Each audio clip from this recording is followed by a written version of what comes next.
Hello, so as you can probably gather from the title, I haven't really decided on the title yet at the minute of making this video, but it's going to say something like reasons why and why not to join the military or the Navy or something like that, the Army, RAF.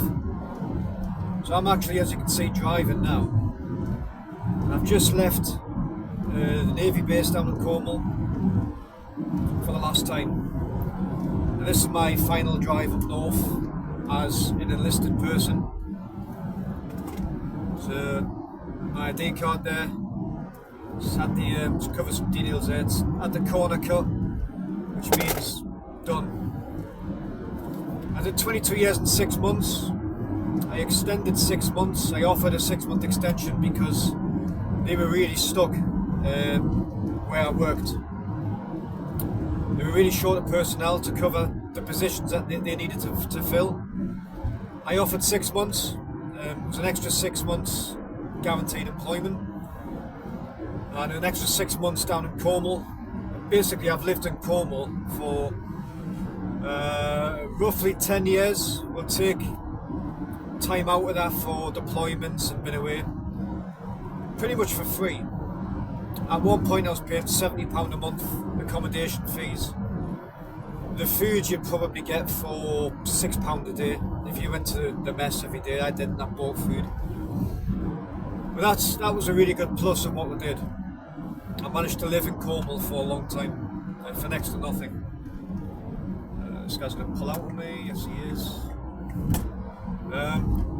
So yeah, back to the original point.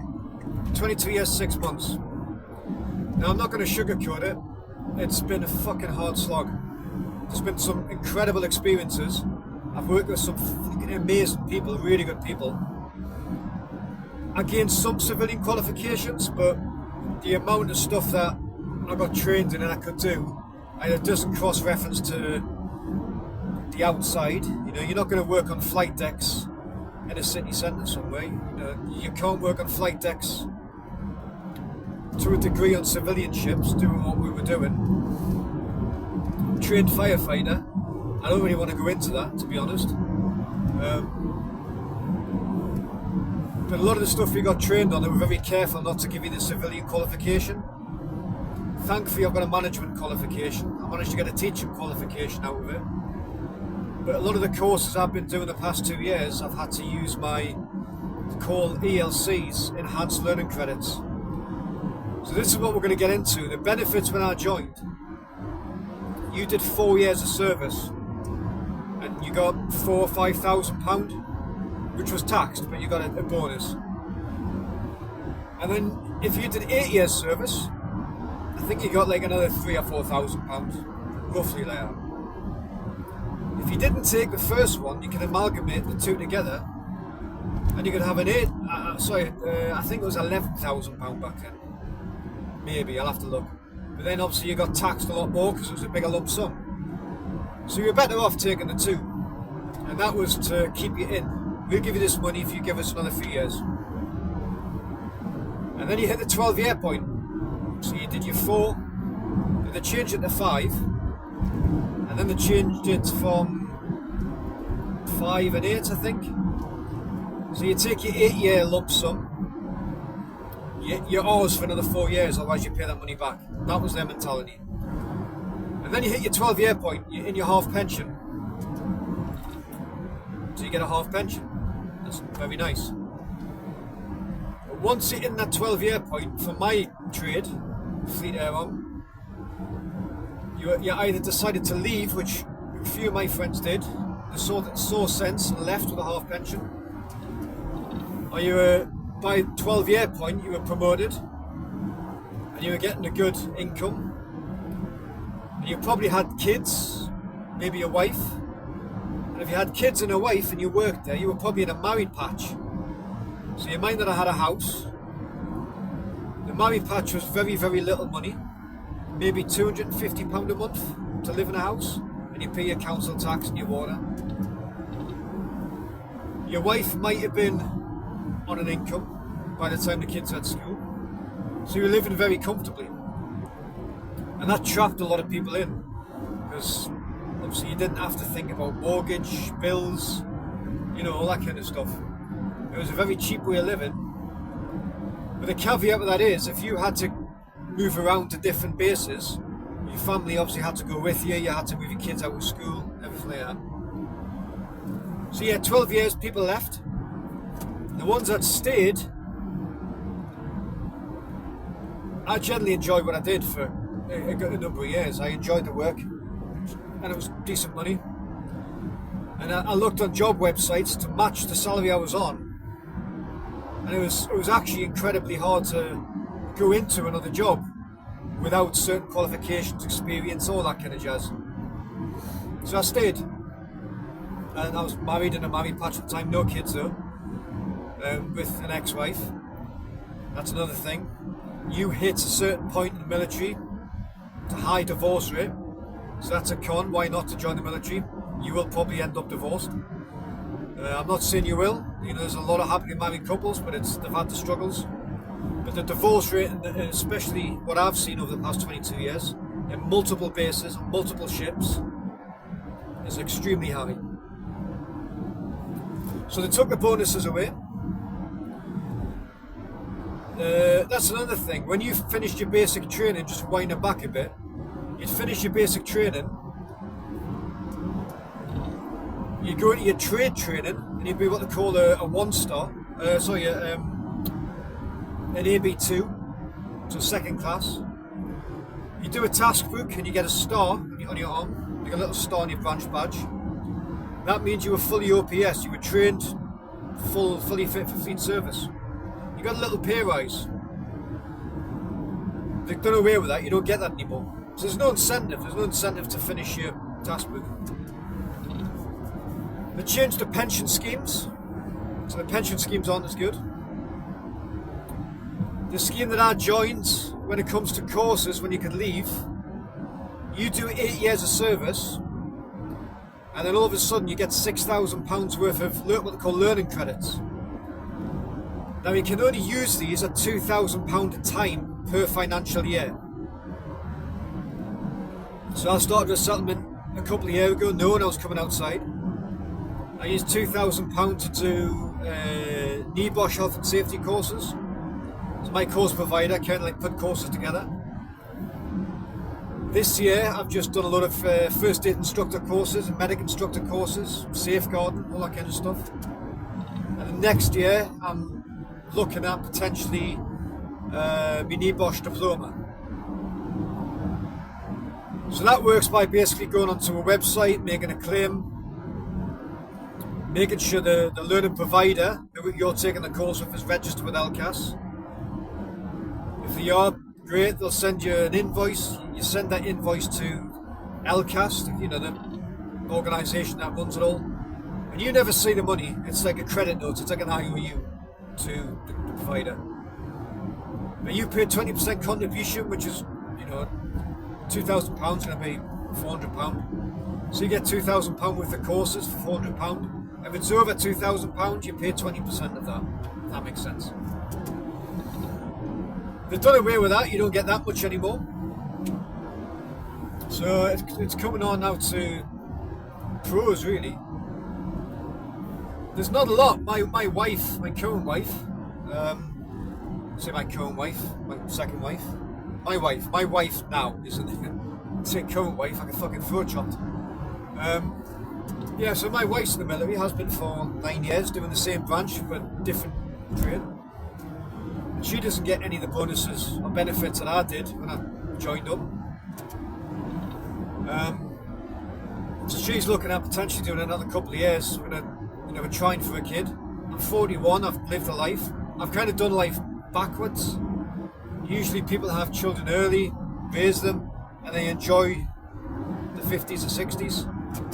I've pretty much done what I wanted for 41 years. And I think I'm pretty much going to look at settling down properly and having me 40s, 50s, 60s with little humans, essentially. So it's going to be a very quick turnaround from me wiping their arse to them wiping my arse. Haha. Yeah. Hopefully not. Keeping fit and all that. So, why to join is it's it's getting harder. It is getting a little bit tougher to join. There's a massive pay difference between military and civilian. There is. It's simple as that. We've just had a pay rise. We've just had a decent pay rise, to be fair. Now, I'm not going to try and hide money. I've never been shy of money. I know a lot of people are shy about talking about incomes and salaries. I've never given a fuck. Because my salary, I've been a PO for 6 years. 6 years? 4 years. Petty officer. I've been in for 22. I'm on a sub 2 pay grade, which is what aircraft handlers are on. I think I'm on like levels, pay spine level 5, something like that. So that's pretty much, at the minute, £43,000 a year. I earn £43,000 a year. And to be honest, the accountability and the amount you're going to have to work outside to earn that is like that. I don't really feel that I deserve £43,000 a year for the work I do. And I know people are going to be fucking screaming at me that's in the forces, going, you can't say that, you know, we sacrifice a lot. Yeah, you do. However, you sacrifice a lot if you live away from your family all the time. You make that choice. If you work, and I've seen it over the years with so many different older people, they live a mile away from the base with kids and a wife. And they'd rather stay at work at night. They'd rather pop into work on a weekend. They're miserable because they don't want to be at home. But they're trapped for this extension and pension, and the engineers get money thrown at them every 5 years to stay in. So if you want to stay in, be an engineer, because you get what they call FRIs, fleet retention incentives. You know, and every so often you'll get double figures sometimes, just to give you an extra 5 years, or to give the military an extra 5 years to keep you. Now, I'm not going to go into the full facts and figures of that because I don't know the full facts and figures, but it is definitely a benefit to be in if you're an engineer. So £43,000, it's not too bad. And they have something called the X Factor, and you know, that's if you've been on call 24/7, and the X Factor is like your health, your dental, your medical, free gyms, all that kind of stuff. So the money's good because of the sacrifice you give, essentially. And you have less control of your life. You can't join a union, you know, all that kind of stuff. So yeah, but the job satisfaction is very, very difficult because the military are losing people at an alarming rate because the job satisfaction is just not there. It doesn't matter how much money you pay some people. If they're not happy in work, they're not going to stay. They're going to leave, and that's what's happening. Now, I'm not going to go into that, but I think the original idea of this video was just to try and reflect on 22 years and 6 months in the military. And I've seen so many different changes, and some of it is for the better, like the teaching side of things, the fallout from deep cut barracks, deep cut barracks, because of the fucking shocking standard of teaching in the military. I mean, we were self-regulating for a long time.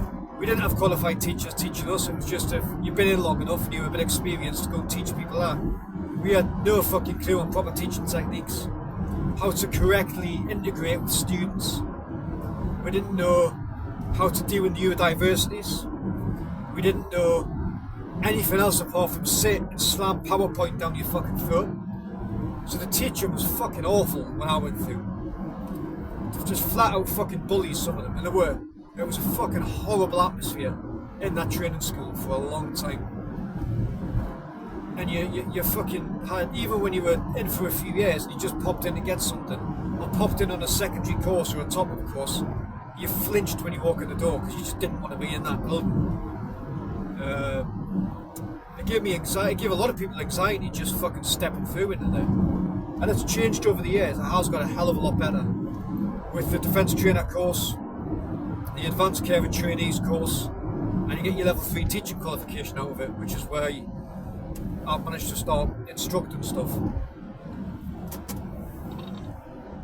You can have little side jobs. I've had side jobs all through my career, just to keep busy and doing different things. I've worked in pubs, I've worked in horse rescue farms, I've worked in dairies, I do medical driving work, I do event medic work. There's so many different little side jobs you can do if you wish to do so.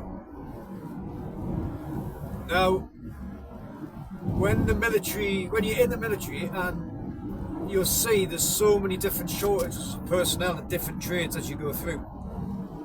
Now, I mentioned I give an extra 6 months. That was off my own doing. I saw a way I could help, so I helped. Plus, it was an extra £20,000. I'm not, of course I'm going to take an extra £20,000. And that was over 6 months.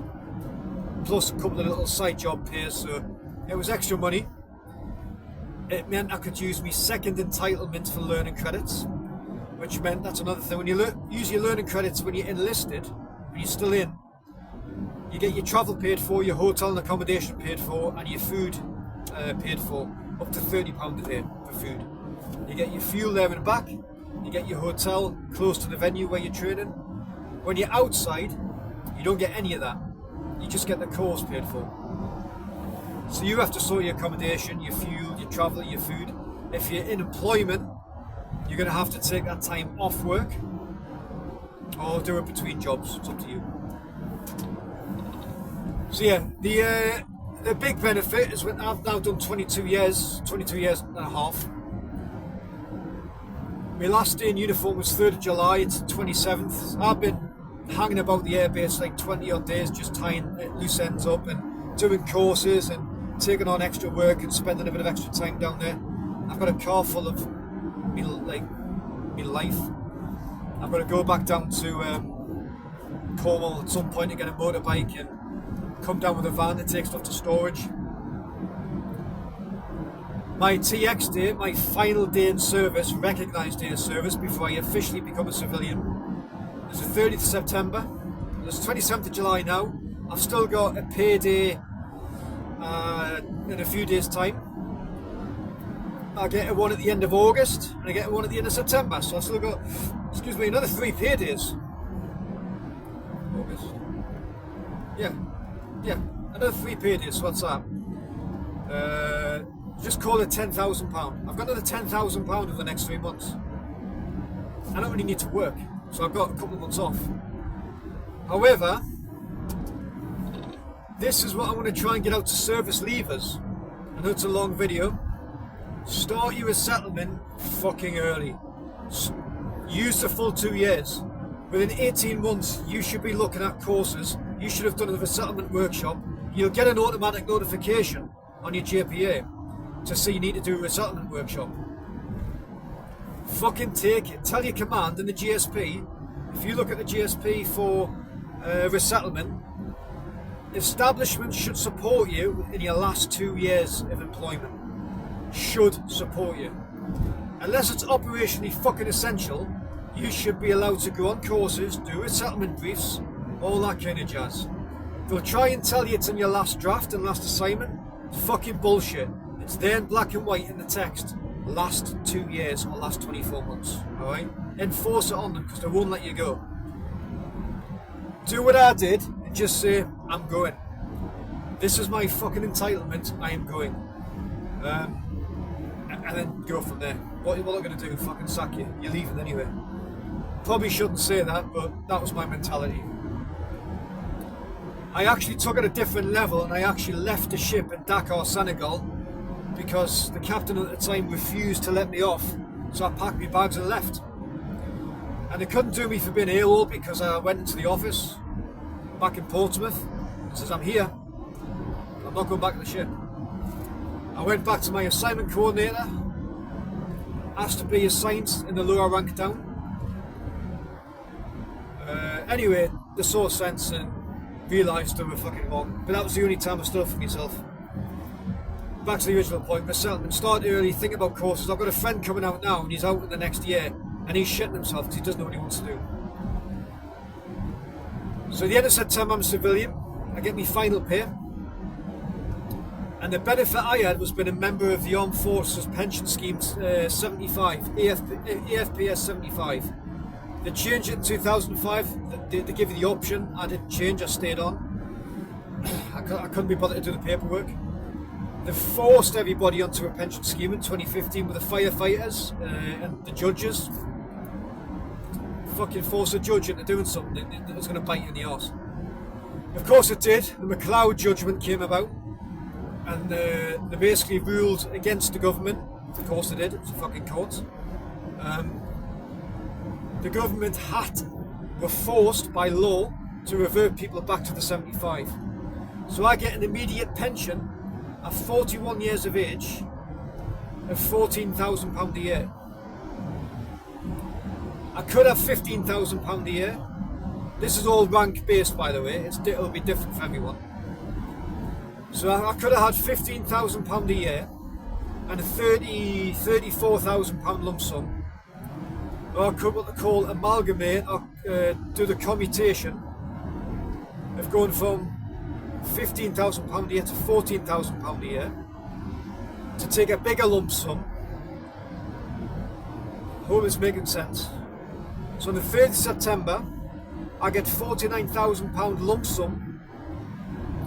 I hope I get a last paycheck. I'm not too sure. I think I get a last paycheck. I don't know. But I get about £49,000 lump sum. And then £14,000 a year to help with the salary when I'm outside. But just rewinding back a few weeks, my place of work was extremely stuck, because I was leaving back to where they were 6 months ago. And this is a pattern you'll see in the forces. You ask anybody you know in the forces, and they'll say, what's the workforce like? They'll say, short, struggling, we can't fill positions. The people aren't there. And in the Navy, the aircraft carriers have fucking swallowed up a whole lot of personnel. It helps that the RFA Argus is now getting sold or scrapped or whatever. So that frees up a lot of personnel. That frees up about 52 Navy personnel with different ranks. So that helps. But they phoned me when I was on a bike trip, Northern Ireland, beautiful place, asking me if I wanted another year. And this is 5 days before I'm meant to finish my last day at work. My leave in medical, my leave in dental, my pension had been applied for and approved. I was mentally checked out. I'm like, I'm fucking gone, I'm going. Oh yeah, do you want another year? Mentally, that's a fucking shit thing to do to somebody, because it puts pressure on them thinking, fuck, that's another £43,000. That's another 40 odd grand I could have. Guaranteed.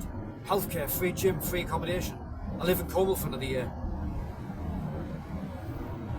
I had to pull over on the bike and I was like, I need to think about it. I sent him a message, goes, I need 48 hours to think about this. Later on that day I got an email saying, can I do a job interview for a company? And I found a library in some town in Northern Ireland. Did the job interview in motorbike gear. I did let them know I was in motorbike gear and I apologised. And within about 20 minutes I was told in the interview, mate, I'm not going to lie, this is a direct quote. He goes, I'm not going to lie, you're getting an offer, you've got the job, fucking more than happy with you. I didn't know like how to feel. I've been told that. I was really fucking emotional. And I'm still that within. I think I start in a couple of weeks. I'm not giving myself any time. I've literally just finished a 12-hour shift doing medical work yesterday. Left the base. I'm heading back down home today to see the wife. I'm doing medical driving for the next 4 days. After today's off. Medical driving work. A few days off the wife. Medical factory work. Maybe more medical driving work. And I think I'm straight into a full-time job. I don't think there's many people that leave the forces after that long and not have a break. I haven't really given myself a break. I really think I should have done, but I saw a good job there. On the interview he asked me salary. I said, I'm not going to lie, it's 43,000, but I'm not expecting that. I wasn't expecting to walk into a civilian job, health and safety, fucking whatever, on 40 odd. No, that's fucking ridiculous. I said, look, I'll take 34, because that's national average salary for a health and safety advisor, 34. Because I've got a load of experience in management, instructing, first aid, safeguarding, I refuse to let myself be paid less than £34,000. I won't do it. I've got too much fucking management experience and all that kind of bollocks. So that's another thing, know your worth. And he says, mate, happy with that, we'll give you 40. So fucking hell, alright. So I got £40,000 on a salary. That was a £3,000 drop. I'm on 43 now. However, September, I get a £14,000 a year pension. So I sat there and did the maths, and I'm like, I'm not on getting an extra £10,000 pay rise a year. So I phoned up the Navy and I said, thanks but no thanks. Explained why. I said I'd be stupid to do it because of this reason, this reason and this reason. I said, yep, fair enough, enjoy your life, best of luck. So that's where we are now. Don't be fucking tempted by people waving money at you if you're in the military. If you're still in now, don't be tempted with the extension. Guys, there's fucking so much work out there. You really have to. It took me about 6 months to get my CV right, and it's still not right. I've got 3 different versions. I'm always updating them. Do your resettlement courses. Tidy your CV up. Don't pay somebody to write your CV. Sit. Fucking do it. Write on it. Work on it. Keep going back to it. Get off your fucking phone at work. If you sat at work on a night shift or something like that, sit on your laptop and just tweak your CV. Every course you do, what the fuck's this guy doing? Every course you do, put it on your CV. Just fucking keep tweaking away at it. Fucking woman on the phone. Once you're happy, get it into a template site, like a CV writer site. Pay £20 for a month subscription. And the templates you can have on there, sorry my voice. The templates you can have on there, there's loads of different layouts, templates, all kind of shit. Get a couple, download a couple of them. Put it on Total Jobs, put it on CV Library, put it on Indeed, put it on LinkedIn, put your CV out there. I get a phone call from recruiters every month. Oh, we found your CV on CV Library or whatever. Are you interested in this position?